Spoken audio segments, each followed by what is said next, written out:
నమస్కారం NXTG news కి స్వాగతం. ఈనాటి వార్తా విశేషాలు. దసరా దీపావళికి ముందు ప్రజలకు భారీ రిలీఫ్ ఉంటుందని ఎర్రకోట సాక్షిగా చెప్పిన ప్రధానమంత్రి నరేంద్ర మోదీ మాటలను నిజం చేస్తూ జీఎస్టీ కౌన్సిల్ కీలక నిర్ణయాలు తీసుకుంది.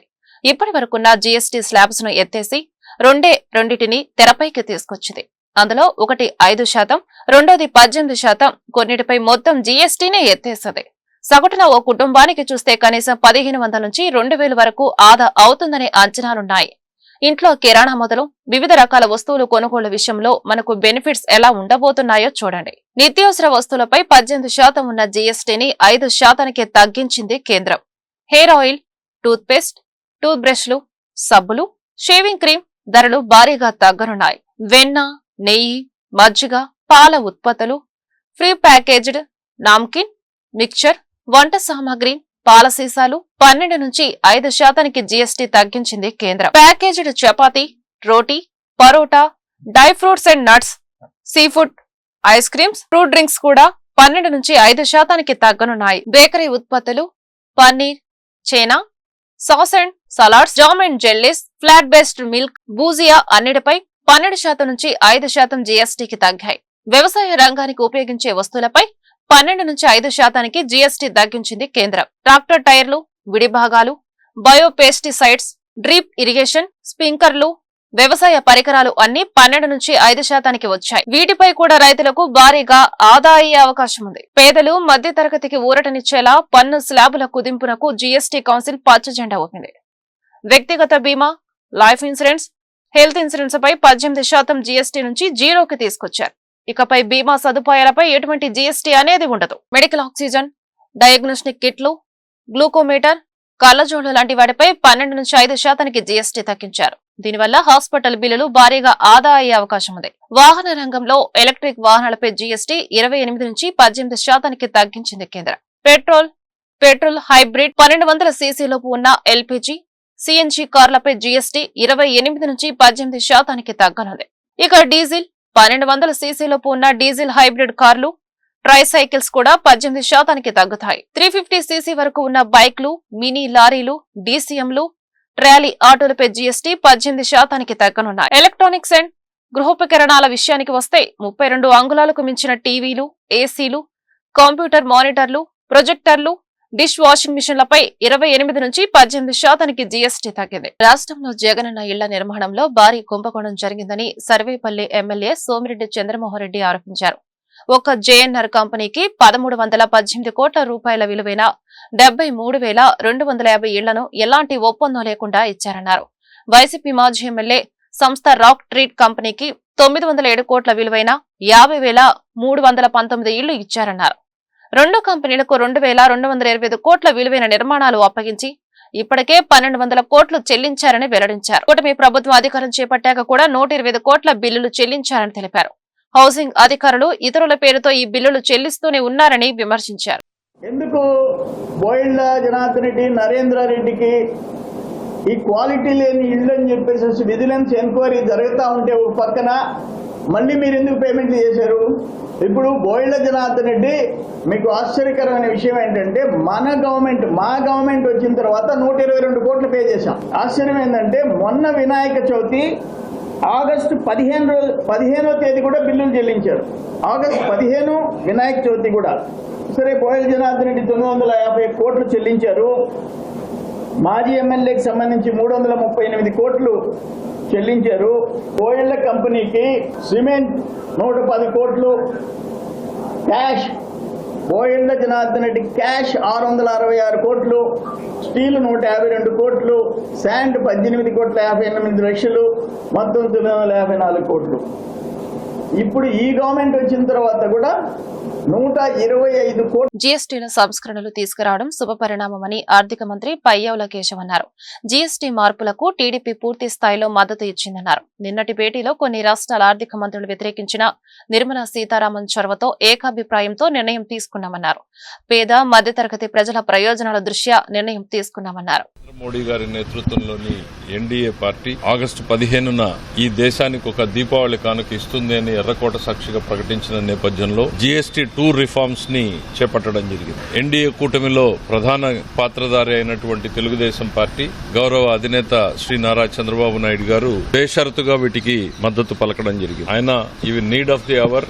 మనం తొలుత చేపట్టినటువంటి రిఫార్మ్స్ కి మరింత మెరుగైనటువంటి రిఫార్మ్స్ అవసరం ఉంది అనేటువంటిది ఆర్థిక మంత్రి గారికి ఆ రోజు ఇవ్వడం జరిగింది. ఆ నేపథ్యంలోనే తెలుగుదేశం పార్టీ దీనికి మద్దతు నిన్న కూడా కొనసాగించడం జరిగింది. సామాన్యుడికి భారం తగ్గించే రకంగా సామాన్యుడి ఆదాయంలో కొంత మిగిలేలాగా చేయడమే దీని ప్రధానమైనటువంటి ఉద్దేశం. దీని ద్వారా రాష్ట్ర ప్రభుత్వాలకి కొంత ఆదాయం కోల్పోతున్నా కూడా రాష్ట్ర ప్రభుత్వానికి రావాల్సినటువంటి ఆదాయంలో దాదాపు 8,000 కోట్లు నష్టపోతుంది అనేటువంటి అంచనాలు వచ్చినా కూడా ప్రజల మీద ఉన్నటువంటి భారాన్ని తగ్గించడమే ప్రధానమైనటువంటి లక్ష్యం అనేటువంటిది చంద్రబాబు నాయుడు గారు మాకు గైడెన్స్ ఇవ్వడం జరిగింది. అదే బ్యాక్ డ్రాప్ లో నిన్న జీఎస్టీలో దాదాపు అన్ని అంశాలకి కూడా మద్దతు ప్రకటించడం జరిగింది. కొంత సుదీర్ఘ చర్చ జరిగిన అనేక పొలిటికల్ పార్టీలు ఉన్నటువంటి నేపథ్యంలో దాదాపు 33 మంది సభ్యులు ఉన్నటువంటి నేపథ్యంలో కొంత భిన్నాభిప్రాయాలు ఒక దశలో వ్యక్తమైనా కూడా చివరికి వచ్చేటప్పటికీ గౌరవ ఆర్థిక శాఖ మంత్రి శ్రీ నిర్మలా సీతారామన్ గారు చూపించినటువంటి ఓపిక చొరవతోటి సుదీర్ఘంగా వాటికి సమాధానాలు చెప్తూ అందరినీ ఒక దారిలోకి తీసుకొచ్చేటువంటి ప్రయత్నం చేయడంతో చివరికి ఏకగ్రీవ తీర్మానంతో జీఎస్టీ ఈ మొత్తం రిఫార్మ్స్ ని ఒప్పుకోవడం జరిగింది. ఇది నిజంగా ఒక న్యూ బిగినింగ్. డెఫినెట్ గా ఎకానమీని కూడా రివైవ్ చేస్తుందని, ఇది ఉన్న మార్కెట్ ని మరింత ఎక్స్పాండ్ చేస్తుంది. ఉన్నటువంటి బిజినెసెస్ హౌసెస్ ఏవైతే ఉన్నాయో ఇండియన్ బిజినెస్లు కొంచెం మోర్ కాంపిటేటివ్ గా తయారవుతాయి ధరలు తగ్గించేటప్పటికి. ఇవన్నీ బెనిఫిట్స్ ని కూడా రాబోయేటువంటి 4-5 నెలల్లోనే మనం చూడబోతున్నాం. ఒక నెలలో మొత్తం ఆర్డర్స్ అన్ని ఇంప్లిమెంట్ చేయడం జరుగుతుంది. 22 అక్టోబర్ నుంచి వీటిని అమల్లోకి తీసుకురాబోతున్నారు. ఆ తర్వాత దీని ఇంపాక్ట్ మనకు ఒక నెల రోజుల్లోనే కనపడేటువంటి ప్రయత్నం జరుగుతుంది. ఈ రిఫార్మ్స్ చేసినటువంటి నరేంద్ర మోడీ గారికి, నిర్మలా సీతారామన్ గారికి ఇది అవసరము అని బేషరతుగా వాటికి సంపూర్ణమైనటువంటి మద్దతు తెలిపినటువంటి చంద్రబాబు నాయుడు గారి కృషిని ఈ సందర్భంగా గుర్తు చేసుకోవాల్సినటువంటి అవసరం ఉంది. డీఎస్సీకి ఎన్ని ఇబ్బందులు సృష్టించినా రికార్డు స్థాయిలో 16,000 పైచిలుకు పోస్టులు విజయవంతంగా భర్తీ చేశామని లోకేష్ వెల్లడించారు. జగన్ ఒక్క డీఎస్సీ కూడా సక్రమంగా నిర్వహించలేదని విమర్శించారు. డీఎస్సీ అభ్యర్థులందరితో ఒక అభినందన సభ నిర్వహిస్తే బాగుంటుందని సమావేశంలో మంత్రులు అభిప్రాయపడ్డారు. డీఎస్సీలో ఎంపికైన వారిలో కొందరు పోలీసులు కూడా ఉన్నారనే అంశంపై లోకేష్ వద్ద మంత్రులు ప్రస్తావించారు. ఉపాధ్యాయులుగా వచ్చే పోలీసులకు రిలీవింగ్ లో ఎలాంటి సాంకేతిక సమస్యలు జాప్యం లేకుండా చూడాలని హోంమంత్రికి లోకేష్ సూచించారు. మంత్రివర్గ సమావేశానికి ముందు సహచర మంత్రులతో నారా లోకేష్ అల్పాహార భేటీ నిర్వహించారు. గత ఏడాది ఇదే సమయంలో తలెత్తిన బుడమేరు వరద అంశంపై చర్చించారు. జగన్ 5 ఏళ్ల నిర్వాహకం వల్ల బుడమేరు కట్ట తెగి సమస్యలు ఎదుర్కొన్నామన్న లోకేష్ గత ఏడాది అనుభవాలతో ఈసారి అప్రమత్తంగా ఉన్నామని తెలిపారు. అన్ని శాఖల సమన్వయంతో గత ఏడాది సవాళ్లను ధీటుగా ఎదుర్కొన్నట్లు చెప్పారు. ఇన్ఛార్జి మంత్రులు తమ జిల్లా పరిధిలోని నియోజకవర్గాల్లో కార్యకర్తల్ని కలవాలన్న లోకేష్ కార్యకర్తల సమస్యల పరిష్కారానికి గ్రీవెన్స్లు నిర్వహించాలని సూచించారు. కార్యకర్తల నుంచి నియోజకవర్గ పరిస్థితులపై ఇన్ఛార్జి మంత్రులు ఫీడ్బ్యాక్ తీసుకోవాలని స్పష్టం చేశారు. జిల్లాలో ఎక్కడైనా యూరియా సమస్య ఉందా అని లోకేష్ ఆరా తీశారు. అన్ని జిల్లాల్లో తగినంత లభ్యత ఉందన్న మంత్రులు అక్కడక్కడ సమస్య ఉన్నా వెంటనే పరిష్కారం అయిపోతుందని చెప్పారు. రైతుల ముసుగులో వైసీపీ చేసే కుతంత్రాలను గట్టిగా తిప్పికొట్టాలని సూచించారు. పార్టీలో ఇమడలేక బయటకు రాలేక చాలా మంది వైసీపీ నేతలు సంకట స్థితి ఎదుర్కొంటున్నారని మంత్రులు వ్యాఖ్యానించారు. తెలంగాణ రాష్ట్ర రాజకీయ పరిణామాలపై మంత్రుల మధ్య చర్చ జరిగింది. తిరుమలలో శ్రీవారి సేవ హోటళ్ల కేటాయింపుల్లో టీటీడీ కీలక సంస్కరణలు తీసుకొచ్చింది. ముఖ్యమంత్రి ఆదేశాల మేరకు లాభాపేక్ష లేకుండా శ్రీవారి భక్తులకు ఆహార పదార్థాలను అందించడమే లక్ష్యంగా కీలక నిర్ణయం తీసుకున్నట్లు టీటీడీ చైర్మన్ బీఆర్ నాయుడు తెలిపారు. శ్రీవారి సేవకులకు ఐఐటి అహ్మదాబాద్ రాష్ట్ర ప్రభుత్వ డైరెక్టర్ ఆఫ్ ప్లానింగ్ శాఖ ఆధ్వర్యంలో శ్రీవారి సేవకులకు శిక్షణ ఇస్తున్నామన్నారు. శ్రీవారి లడ్డూ ప్రసాదాల నాణ్యత పెంపు, అన్న ప్రసాదాల వితరణలో శుచి, శుభ్రత, క్యూలే నిర్వహణ, తిరుమలలో పారిశుద్ధ్యం అమలులో కీలక సంస్కరణలు చేపట్టామని ఈవో అదనపు ఈవోలు వెల్లడించారు.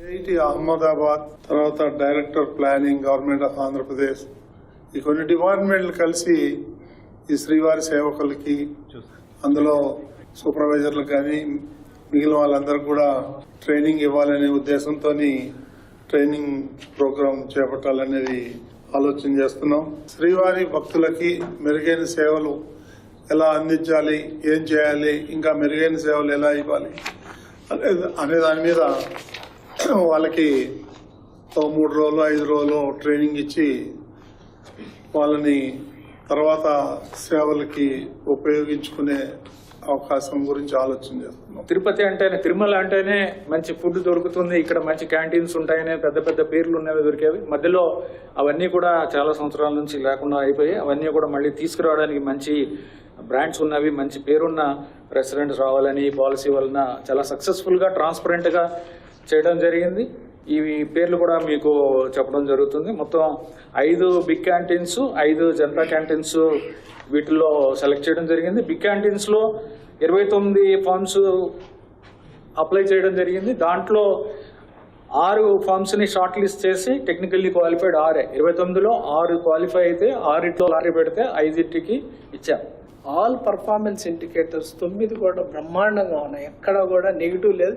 ఇవన్నీ మనం కుక్ చేసిన ఫిగర్స్ కాదు, అన్నీ కూడా సిస్టంలో ఉండేవి. Just if you start analysing, data analysis చేసే కొద్దిగా పర్ఫార్మెన్స్ ఇండికేటర్స్ ఏంటి అనేది మనకి తెలుస్తూ ఉంటుంది. సో అలా ఇదంతా కూడా క్రెడిట్ గోస్. గుంటూరు నగరంలోని మురుగునీరు, వర్షపు నీరు బయటకు వెళ్లేందుకు రైల్వే శాఖ నెహ్రూ నగర్ రైల్వే గేటు పక్కన నూతన డ్రైన్ నిర్మిస్తున్న సంగతి తెలిసిందే. ఈ నిర్మాణం నిమిత్తం రైలు పట్టాలు పక్కనే రైల్వే స్థలాల్లో నివసిస్తున్న నెహ్రూ నగర్ 1వ లైన్ ప్రజలను 3 రోజుల్లోగా ఖాళీ చేయరని గుంటూరు కార్పొరేషన్ అధికారులు నోటీసులు జారీ చేశారు. లేని పక్షంలో కార్పొరేషన్ అధికారులే ఇల్లు కూల్చివేస్తారని నోటీసులో పొందుపరిచిన నేపథ్యంలో గురువారం గుంటూరు తూర్పు ఎమ్మెల్యే మహ్మద్ నజీర్ ఈ ప్రాంతాన్ని సందర్శించారు. స్థానిక ప్రజల అభిప్రాయాలను అడిగి తెలుసుకున్నారు. ప్రత్యామ్నాయ స్థలాలు చూపిస్తేనే ఇక్కడి నుంచి వెళ్తామని స్థానికులు తెగేసి చెప్పారు. కనీస మౌలిక వసతులు లేని జగనన్న కాలనీలకు వెళ్లే ప్రసక్తే లేదని భీష్మించుకోనున్నారు. ఈ వివాదంపై ఎమ్మెల్యే నజీర్ మీడియాతో మాట్లాడారు. భవిష్యత్ అవసరాలను దృష్టిలో ఉంచుకుని రైల్వే శాఖ డ్రైన్ నిర్మిస్తుందన్నారు. లేని పక్షంలో 3 వంతెనల వద్ద వర్షపు నీరు నిల్వ ఉండటంతో పాటు ఈ ప్రాంతం ముంపుకు గురవుతుందని చెప్పారు. సాధ్యమైనంత మేరకు రైల్వే డ్రైన్ వెడల్పు 21 మీటర్ల నుంచి 12 మీటర్లు తగ్గించేందుకు ప్రయత్నిస్తున్నామన్నారు.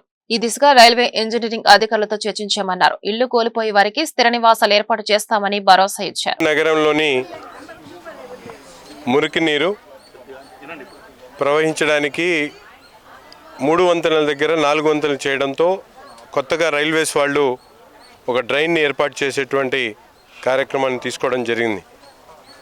ఈ ప్రాంతంలో దాదాపు 2 దశాబ్దాలుగా ఇళ్ళు నిర్మించుకొని రైల్వే స్థలంలో ఉంటున్నటువంటి పేదలందరికీ కూడా ఈరోజు రైల్వే వాళ్ళు మార్కింగ్ ఇవ్వడం జరిగింది. దాదాపు 21 మీటర్స్ ఉన్నటువంటి రైల్వే లైన్ నుంచి 21 మీటర్ల వరకు రైల్వే బౌండరీ ఉంది. అంతవరకు తమ స్థలాన్ని అప్పగించమని చెప్పి రైల్వే అధికారులు పదే పదే కోరడం జరుగుతూ ఉంది. డ్రైన్ నిర్మించడం అత్యంత అవసరమైనటువంటి కార్యక్రమం. ఎందుకంటే మురికి నీరు యావత్తు కూడా నగరంలో ఉన్నటువంటి మురికి నీరు హైవే మీదుగా బయటికి వెళ్ళేటువంటి చేయాలంటే ఈ డ్రైన్ని నిర్మించాల్సినటువంటి అవసరం ఉంది. లేకపోతే 3 వంతెనల దగ్గర నీరు ఆగిపోవడం, ఇవన్నీ సమస్యలు ఉన్నాయి.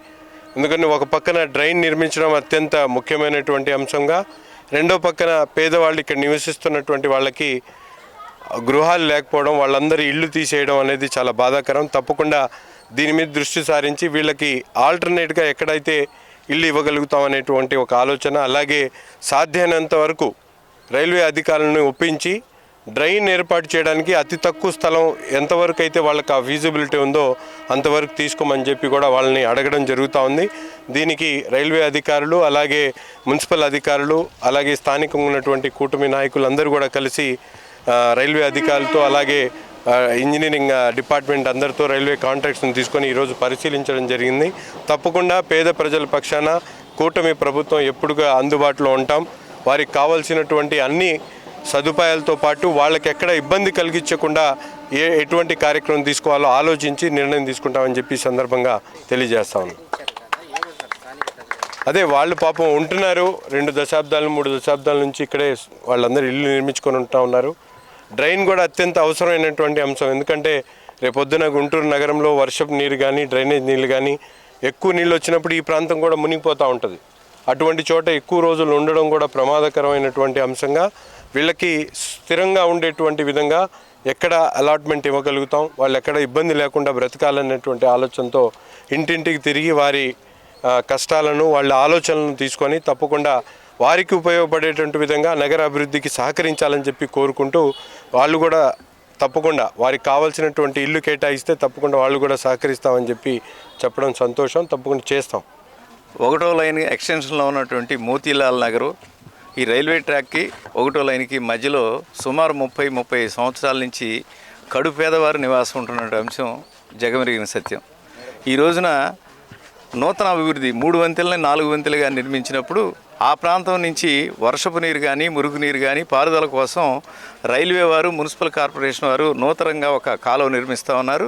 ఆ కాలువ నిర్మాణం తప్పనిసరే కాదంటలేదు.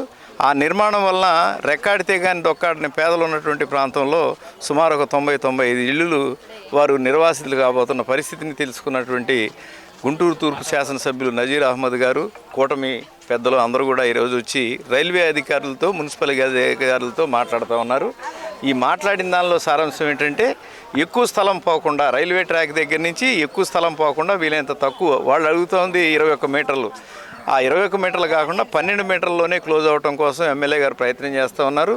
ఒకవేళ ఎవరికైనా ఇల్లు పోతే ఆ ఇల్లు ఖచ్చితంగా వారికి నూతనంగా ఎక్కడైనా సరే వాళ్ళకి ఇల్లు ఇప్పించడానికి నజీర్ అహ్మద్ గారు చేస్తున్నటువంటి కృషి అభినందనీయం. అయితే గత రైల్వే స్థలాల వాళ్ళు మాకు ఇల్లులు బిగుతామని నోటీసులు ఇచ్చారు, అన్నీ ఇచ్చారు. అయినా కూడా ఇప్పుడు 3 సంవత్సరాలు అయింది. మేము నెమ్మదంగా బాగానే ఉండాం. ఇప్పుడు అన్న స్పాట్గా వచ్చి మేము కాలువ కడుతున్నాము, మీ ఇల్లులు 3 రోజుల్లో బీకేస్తాము, నీళ్లు వాటర్ తీసేస్తాము, కరెంట్లు బీకేస్తాము అంటే ఇవాళ ఒక్కరోజు జరిగింది. రేపు ఎల్లుండో మళ్ళీ ఇది గుండెల్లో లేదు, రైలు పగలలేదు. ఎందుకంటే అక్కడ కట్ట మీద కదా, మా గుండెల్లో పగలగడుతుంది. పరిగెత్తుంటే మాకు భయం వేస్తుంది. ఉంటే 3 తరాలు 4 తరాల నుంచి ఇక్కడ ఉన్నాం. మా తరాలు ఉన్నారు, మా పిల్లలు పెరిగారు, మేము ఇక్కడే ఉన్నాం. కానీ ఇప్పుడు అనుస్పాటుకు తీస్తారంటే మాకు ఏడిపే తక్కువ. మేము రోడ్ల మీద ఉండలేము, మా పరిస్థితి బాగాలేదు, మాకు ఏ ఆధారం లేదు. మాకు ఎక్కడైనా చూపించి అది రైల్వే స్థలమే, రైల్వే వాళ్ళది, మేమేమి చేయట్లా. వాళ్ళకి రిక్వెస్ట్ చేస్తున్నాం, కాలువ కావాల్సిందంత తీసుకొని మాకు ఇవ్వండి, లేదు మాకు ఎక్కడైనా మాకు ఇల్లు ఇచ్చి మాకు తీసేయాలి. ఇబ్బంది ఏమి ఉండదానని రైల్వే వాళ్ళు మార్కింగ్ వేస్తే మేము అన్నాము, సరే సార్ ఈ స్థలం మీది కాబట్టి మీరు తీసుకోండి, మేము కాదనట్లేదు. మేము పిల్లజాల్లో ఉన్న వాళ్ళని, మేము అద్దెలు కట్టుకోలేము, మాకు అంత స్థోమత లేదు, మేము వెళ్ళలేము సార్. మీ స్థలం కాబట్టి మీరు తీసుకోండి, మేము కాదనము, మీకు ఇస్తాము. మాకు ఒక రూమ్ వరకు, ఒక గది వరకు ఉంటే చాలు, మేము బతుకుతాము, బతికినంతకాలం మేము చెప్పుకుంటాం సార్. మాకు ఏ అధికారులైనా ఏదైనా కానీ వచ్చి చెప్పేవాళ్ళే సార్ అని మేము వాళ్ళకి చెప్పుకున్నాము. సరేనమ్మా మీరు రైల్వే వాళ్ళకి చెప్తామని చెప్పి మార్కింగ్ వేసి వెళ్ళారు సార్. ఇక్కడ చాలా మంది ఉన్న వాళ్ళు ఉన్నారు, లేని వాళ్ళు ఉన్నారు, కట్టుకునే వాళ్ళు ఉన్నారు, కట్టుకునే వాళ్ళు ఉన్నారు, బాలింతలు ఉన్నారు, ముస్కమ్మగా ఉన్నారు. దాన్ని దృష్టి వాళ్ళని తీసుకొని రైల్వే వాళ్ళు మాకు ఆధారం ఇవ్వాలని వాళ్ళని మేము విజ్ఞప్తి చేసుకొని అడుగుతున్నాం సార్. అందరూ జగన్ ఇచ్చారు సార్, మాకు అప్పుడు కన్నీళ్ళు తొడవడానికి ఇచ్చారు. ఏమి ఇచ్చారు ఇవ్వడానికి కన్నీళ్ళు తుడిచారు మాకు, అంతే. ఏమి ఇచ్చారు వాళ్ళు ఇచ్చారు. కనీసం అక్కడ వాటర్ లేదు, కరెంట్ లేదు, రోడ్డు లేదు, స్తంభాలు లేదు, ఏమీ లేదు. కట్టారని అన్నారు, దానికి వాటర్ పోసారా? ఏం పోసారు? ఏం పోయలేదు. ఎంతవరకు కట్టారు, బేస్మెంట్ దాకా కట్టారు, వదిలేశారు. పట్టించుకునే వాళ్ళు ఎవరు లేరు. ఇంకా గుంటూరు ఆర్ అగ్రహారం 5వ లైన్లో వినాయక చవితి ఉత్సవ కమిటీ ఆధ్వర్యంలో 16వ గణేష మహోత్సవాలు అంగరంగ వైభవంగా కొనసాగుతున్నాయి. ఈ ఉత్సవాల్లో భాగంగా గురువారం భారీ అన్నదాన కార్యక్రమం జరిగింది. ఈ కార్యక్రమంలో జనసేన పార్టీ జిల్లా అధ్యక్షులు గాదే వెంకటేశ్వరరావు, తిరుమల శెట్టి శివరామకృష్ణ, హనుమంతరావు, సాయి, నూనె పవన్ తేజ పాల్గొన్నారు. ఈ మేరకు వారు మీడియాతో మాట్లాడుతూ గత 16 సంవత్సరాల నుంచి వినాయక చవితి ఉత్సవ కమిటీ ఆధ్వర్యంలో గణేష్ ఉత్సవాలు ఘనంగా జరుగుతున్నాయని తెలిపారు. గణపతి ఆశీస్సులతో రాష్ట్రం సుభిక్షంగా ఉండాలని ఆకాంక్షించారు. అందరికీ నమస్కారం. వినాయక చవితి ఉత్సవాల్లో భాగంగా గుంటూరు ఆర్ అగ్రహారంలోని రామనక్షత్రం 5వ బజార్లో చాలా ఘనంగా సాయి, పవన్ ఈ మిత్ర బృందం అంతా కూడా గణేష్ మండపాన్ని ఏర్పాటు చేసి వాళ్ళ భక్తిని సాటుకుంటూ చాలా పెద్ద ఎత్తున చూస్తున్నాం. జనం కూడా ఈ పూట అన్నప్రసాదానికి ఎంతగా వచ్చారో వాళ్ళకి ఆ గణేశుడు మరింత శక్తినిచ్చి కొన్ని సంవత్సరాల పాటు ఈ విధంగా భగవంతుని కార్యక్రమాలు చేసే విధంగా వాళ్ళని ఆశీర్వదించాలని చెప్పేసి మనస్ఫూర్తిగా కోరుకుంటూ మరొకసారి ప్రజలందరూ కూడా సుభిక్షంగా ఉండాలని జనసేన పార్టీ తరపున కోరుకుంటూ తెలుసుకుంటాం. అగ్రహారం 5వ లైన్ రామనాక్షేత్రం ఈ వినాయక మహోత్సవం 16 సంవత్సరాల నుంచి ఇది 16వ సంవత్సరం జరుగుతున్నది. ఇది భారీ ఎత్తున అన్నదాన కార్యక్రమము. రేపు శనివారం నాడు ఊరేగింపు మహోత్సవం కాదు, అందరూ పాల్గొని ఇది విజయవంతం చేయాల్సిందిగా అందరినీ కోరుతున్నాము. ఈ అన్నదాన కార్యక్రమాన్ని రేపు నిమజ్జన కార్యక్రమం. ఆకుకూరలు అమ్మకందర్ల సంక్షేమ సంఘం పీవీకే నాయుడు కూరగాయల మార్కెట్ గుంటూరు ఆధ్వర్యంలో 36వ వినాయక చవితి మహోత్సవాలు ఘనంగా కొనసాగుతున్నాయి. ఈ ఉత్సవాల్లో భాగంగా గురువారం భారీ అన్నదాన కార్యక్రమం జరిగింది. ఈ కార్యక్రమంలో సంఘం గౌరవ అధ్యక్షులు Sadhu Sambasivarao, Chimata Venkateswararao, vice president M Venkateswarlu, కోశాధికారి వెంకట్రావు పాల్గొన్నారు. ఈ మేరకు రాము మీడియాతో మాట్లాడుతూ ప్రతి సంవత్సరం ఈ ఉత్సవాలను ఘనంగా నిర్వహించుకుంటున్నామని వివరించారు. క్షేమ సంఘం పీవీకే నాయుడు కూరగాయల మార్కెట్ మా గౌరవ అధ్యక్షులు సాది సాంబశివరావు గారు, మా ప్రెసిడెంట్ చెమటా వెంకటశివరావు గారి ఆధ్వర్యంలో ఇది 36వ గణపతి మహోత్సవం ఇవాళ గొప్ప అన్నదాన కార్యక్రమం జరుగుతున్నది. దీనికి భక్తులందరూ మాకు సహకరించి, సిఐ గారు మాకు సహకరించి, మా పీవీకే నాయుడు మార్కెట్ పెద్దలందరూ మాకు సహకరించి అందరూ చాలా ఉత్సాహంగా ఈ కార్యక్రమం పాల్పంచుకోవడం జరిగినది. నిమజ్జనం శనివారం ఉదయం 9 గంటలకి. గుంటూరు రూరల్ గ్రామమైన తురకపాలెంలో సిపిఎం రాష్ట్ర కార్యదర్శి వర్గ సభ్యులు సిహెచ్ బాబురావు జిల్లా నాయకులతో కలిసి గురువారం పర్యటించారు. ఈ గ్రామంలో అసాధారణ స్థాయిలో జరుగుతున్న మరణాలను పరిశీలించి మరణించిన వారి కుటుంబ సభ్యులను పరామర్శించారు.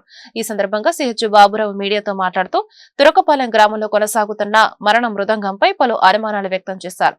గ్రామస్తులకు సురక్షిత తాగునీరు అందడం లేదని ఆరోపించారు. ఈ మరణాలపై ప్రభుత్వం సకాలంలో స్పందించి ఉంటే మరణాల సంఖ్య తగ్గేదని అభిప్రాయపడ్డారు. ఈ కార్యక్రమంలో సిపిఎం పార్టీ గుంటూరు జిల్లా కార్యదర్శి వై నేతాజీ, కార్యదర్శి వర్గ సభ్యులు ఎన్ భవన్ నారాయణ, కె నళనీకాంత్, జిల్లా కమిటీ సభ్యులు బి ముత్యాలరావు, కె శ్రీనివాసరావు తదితరులు పాల్గొన్నారు. అకాల మరణం, అసహజ మరణం పొందారు. జనం పెట్టల్లా రాలిపోతున్నా ప్రభుత్వంలో మాత్రం చలనం కనపట్లేదు. ఈ గ్రామంలో క్వారీలో ఉన్నటువంటి మురికి నీరుని గ్రామ ప్రజలకి, పేదలకి, దళిత వాడలకి అందించి ప్రజల యొక్క ప్రాణాలతో ప్రభుత్వం చెలగాటమాడుతూ ఉంది. పెద్దవాళ్ళు మాత్రం ప్రైవేటు మోటార్లు పెట్టుకుని గుంటూరుకి నీళ్లు అమ్ముకోవాలి. తురకపాలెం జనం మాత్రం స్వచ్ఛమైన నీళ్లు లేక చచ్చిపోవాలి. ఏంటి వాళ్ళ నీరున్న ఈ గ్రామంలో మద్యం దొరుకుతోంది కానీ స్వచ్ఛమైన మంచినీరు మాత్రం పేదలకి, దళితులకి, గ్రామ ప్రజలకి అందటం లేదు. ఎవరిచ్చారు అనుమతి? 500 అడుగుల లోతున బోర్లు వేసి నీరు మొత్తం తోడుకుంటా గ్రామ ప్రజలకి స్వచ్ఛమైన నీరు లేకపోతే ప్రభుత్వానికి కళ్ళు కనపట్లేదా? అధికార యంత్రాంగం నిద్రపోతా ఉందా? ప్రజాప్రతినిధులు కనపట్లేదా? మరి వాళ్ళ 1 కాదు 2 కాదు అంటే లక్షల రూపాయల వ్యాపారం చేస్తున్నారు. ప్రజల ప్రాణాలతో చెలగాటమాడుతూ ఉన్నారు. మరి వీటి మీద స్పందించాల్సిన బాధ్యత ఉంది. ఈ క్వారీలో ఉన్నటువంటి గోతుల్లో 5గురు చనిపోయారు. ఇప్పటికీ కూడా క్వారీల్లో వచ్చేటువంటి మురికి నీరుని ఆ క్వారీ గోతుల్లో పెడుతున్నారు. దీన్ని పంచాయతీ వాళ్ళు గొట్టాల ద్వారా ట్యాంకులోకి ఎక్కించి జనానికి సప్లై చేస్తే దురదలు వస్తున్నాయి, చర్మ వ్యాధులు వస్తున్నాయి, ఎలర్జీలు వస్తున్నాయి. దీంతో జనం చచ్చిపోతున్నారు. దీని మీద విచారణ జరిపించాల్సిన అవసరం ఉంది. సంవత్సరం క్రితమే గ్రామంలో ఉన్నటువంటి దళితులు, పేదలు, యువత, గ్రామస్తులు అందరూ కలిపి కలెక్టర్ గారికి వ్రాతపూర్వకంగా ఫిర్యాదు చేశారు. సంవత్సరం క్రితమే మేలుకునుంటే ఈ దుస్థితి వచ్చి ఉండేది కాదు. ప్రజల ప్రాణాలు కాపాడటానికి అవకాశం ఉండేది. మీరు పట్టించుకోరు. జనం ఫిర్యాదు చేసినా మీకు చల్లం లేదు. అందుకే గ్రామస్తులు చేస్తున్న ఆందోళనకి సిపిఎం తరఫున మేము ఆందోళన తెలియజేస్తున్నాం. తక్షణమే ఈ ప్రైవేటు బోర్లు ఆపేయాలి. దాంతోపాటు ఈ మురికి నీరుతో ఉన్న క్వారీ నీళ్ళని ప్రజలకు ఇవ్వకుండా ఆపి స్వచ్ఛమైనటువంటి నీరు ఇవ్వాలి. చనిపోయినటువంటి కుటుంబాలకి 25 లక్షల రూపాయల నష్టపరిహారం ప్రకటించాలి. అలాగే ఇప్పటికి అయినటువంటి వైద్య ఖర్చులు ప్రభుత్వమే భరించాలి. మెరుగైనటువంటి వైద్యం అందించాల్సిన అవసరం ఉంది. ఈ గ్రామంలో జనాభాకు అనుగుణంగా పారిశుధ్య సిబ్బందిని పెంచాల్సినటువంటి బాధ్యత ఉంది. విశ్వగురువు మహమ్మద్ ప్రవక్త జన్మదిన వేడుకలను శుక్రవారం నిర్వహించనున్నట్లు హజరత్ మొహిద్దీన్ బాద్షా ఔలియా దర్గా పీఠాధిపతి సయ్యద్ షా సులేమాన్ ఖాద్రీ వెల్లడించారు. నల్లచెరువు ఎత్తు రోడ్లోని మొహిద్దీన్ పాలెం దర్గా వద్ద గురువారం మిలాద్ ఉన్ నబీ వేడుకల పోస్టర్ను ఆవిష్కరించారు. ఈ సందర్భంగా సులేమాన్ ఖాద్రీ మాట్లాడుతూ ప్రవక్తను స్మరించుకుంటూ ఉదయం 10 గంటలకు దర్గా వద్ద నుండి ర్యాలీ ప్రారంభమవుతుందని, అదేవిధంగా యాత్రా భక్తులకు భారీ అన్నదాన కార్యక్రమాన్ని ఏర్పాటు చేయడం జరిగిందని తెలిపారు. నగరవాసులు, ముస్లిం సోదరులు పెద్ద ఎత్తున పాల్గొనాలని వారు పిలుపునిచ్చారు.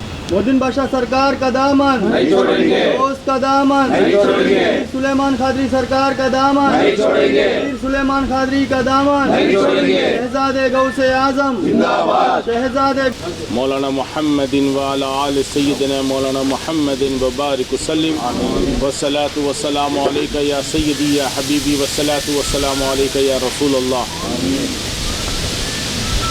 खुशनसीबी अल्हम्दुलिल्लाह कि हुजूर पाक अस्सलाम की उम्मत से हैं। 1500 जश्न ईद मिलादुन्नबी सल्लल्लाहु अलैहि वसल्लम मनाया जा रहा है गुंटूर शहर आंध्र प्रदेश से। बारगाह हज़रत सैयद शाह मुहिद्दीन बादशाह औलिया रहमतुल्लाह अलैह कुतुब गुंटूर से जुलूस स्टार्ट होगा और यहाँ से निकल के बस स्टैंड जाएगा। बस स्टैंड से निकल के वहाँ पर वापस जिन्ना टावर रोड से लेते हुए सीधा बारगाह पे पहुँचेगा। इंशाअल्लाह आप तमाम से गुजारिश है इस जुलूस में हुजूर पाक अस्सलाम सल्लल्लाहु अलैहि वसल्लम के सदक़े तुफ़ैल उनकी आमद की खुशी में अमन और सुकून से मनाते हुए हुजूर पाक की दरूद पाक विर्द करते हुए यहाँ से निकलेंगे दरबार से।